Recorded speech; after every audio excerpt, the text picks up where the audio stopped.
I think the first time I heard the term, I don't know if it was, didn't use the term white privilege, but the accusation of getting something because I was white was the strangest surprise and shock to me, considering of how, I mean, I consider how I grew up kind of being not part of the status quo, never been part of the status quo. I am a son of a very heavy political activist. Um, so, you know, you're pretty much not really a person that is normal. You don't have a normal life. Your father's name is in the newspaper and dealing with the criticism and the support, whether he gets criticism or support, those things you're dealing with, if you're dealing with, if you're sons of protesters, you guys know what I'm talking about, who have parents who went to jail over protesting certain things, and that's kind of the lifestyle that I lived growing up, and we reached rock bottom. I mean, we were broke. I was poor. I mean, more than poor. We were raised in a poor neighborhood. So I worked a job at a fast food restaurant, and I mowed yards afterwards. And so pretty much my day was 5:30 in the morning, or I believe it was 5 o'clock. Might have been earlier than that.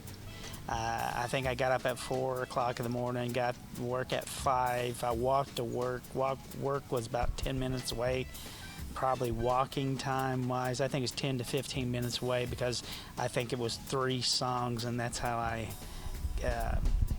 timed back and forth, because I listened to a lot of music through my Walkman.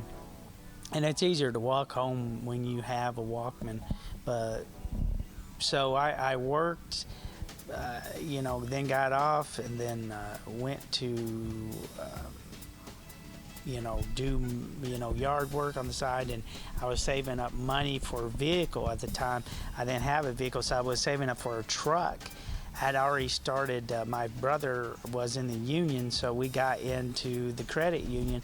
I started saving away for money, and eventually I had 2 checking accounts with 2 different banks and credit union.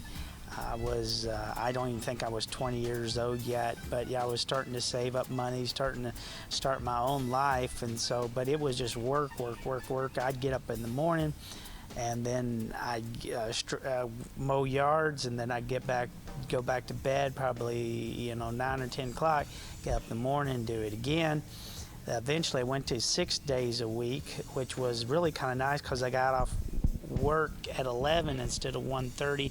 I was a maintenance man, and so I was very physical, in good shape, and I was working really hard to get to that point. So I saved up some money in my credit union, and then I saved up some money cash wise.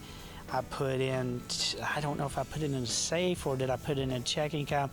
I can't remember. It might have been checking account. Who knows? And anyways, I saved up enough money for a good down payment for a vehicle. So what I did is, I found a vehicle I really wanted. It was the year I wanted, because I did a lot of research on the vehicle. I wanted a certain year of the trucks that I wanted. Had problems, so I went with a certain year of when the truck didn't have the recall problems. So that was the one I wanted, because that's the reason why it was probably so expensive. Then it had the Tahoe package, which was everything was on it. It was a used truck.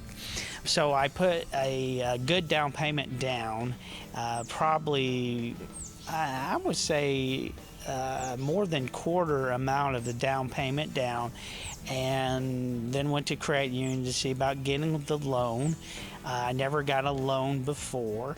I put the $1,000 that had saved in the savings account as collateral, and because I didn't have anything else, I didn't have a house yet, I didn't have anything whatsoever, and so they gave me the rest of the money, because like I said, you're talking about more than a quarter down payment was already paid for on the truck. So all I had to pay for was like $3,500, something like that, I think the loan was.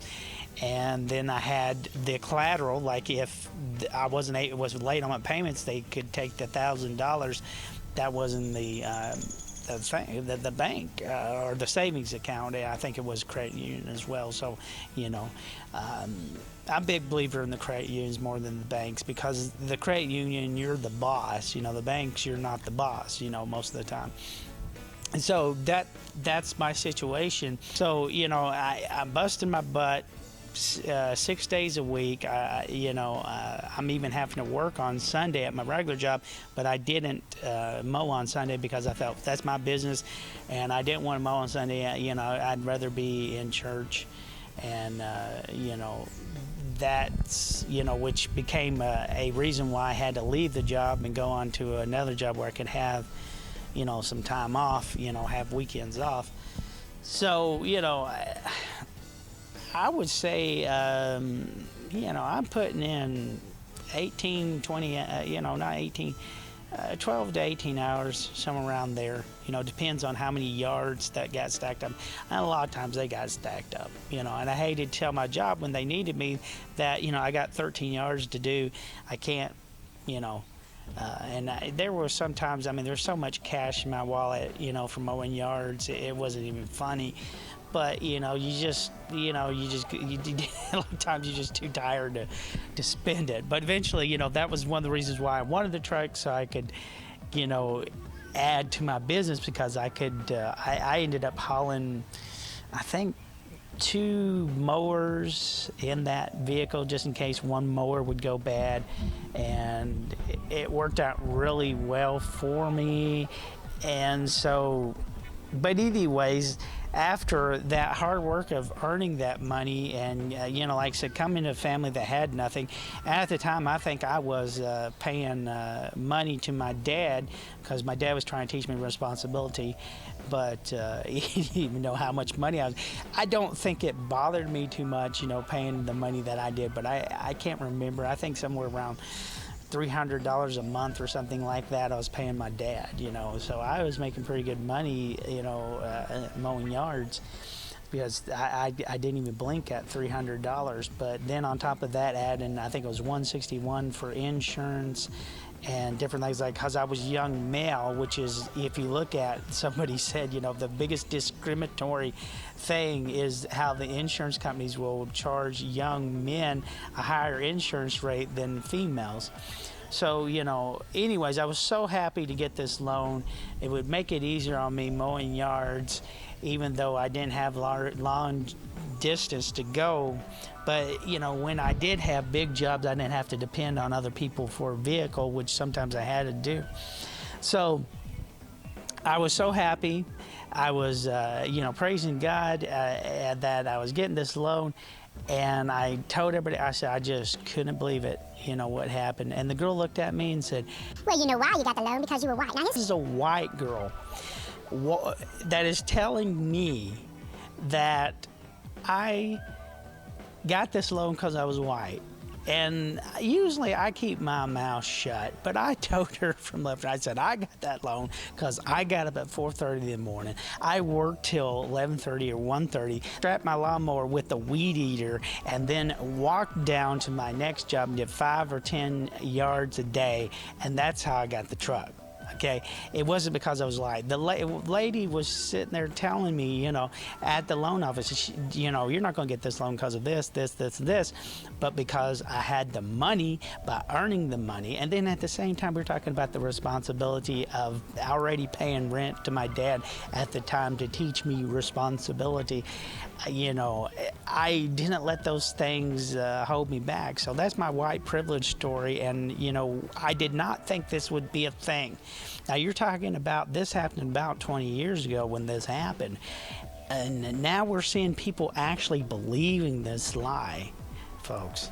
Here's what my biggest problem with the white privilege. If you're raised in a white neighborhood, and like I said, now I'm more in a white area than I was when I was a kid, there's no advantages because there's always going to be another white guy who's going to get the job. This side of town, you go down to the local factory or the local grocery store and start working, or the local Walmart, you're going to work with mainly white people. So if there was such thing as a white privilege, how can you have privilege with people that are white? Okay, those people are white. You're going to compete with other white people. That's what's so stupid about the thing. And then you'll have black people would come to the jobs. You know why they want to come to the jobs? Because they don't want to work in the inner city, because it's more dangerous to work in the inner city. That's what ends up happening. And those people are just treated just the same as I am, because they like where they're living. They don't want to be part of the high crime areas. They don't want to be part of the high crime areas. I want to talk a little bit about that and my white privilege story, and you guys have a great day.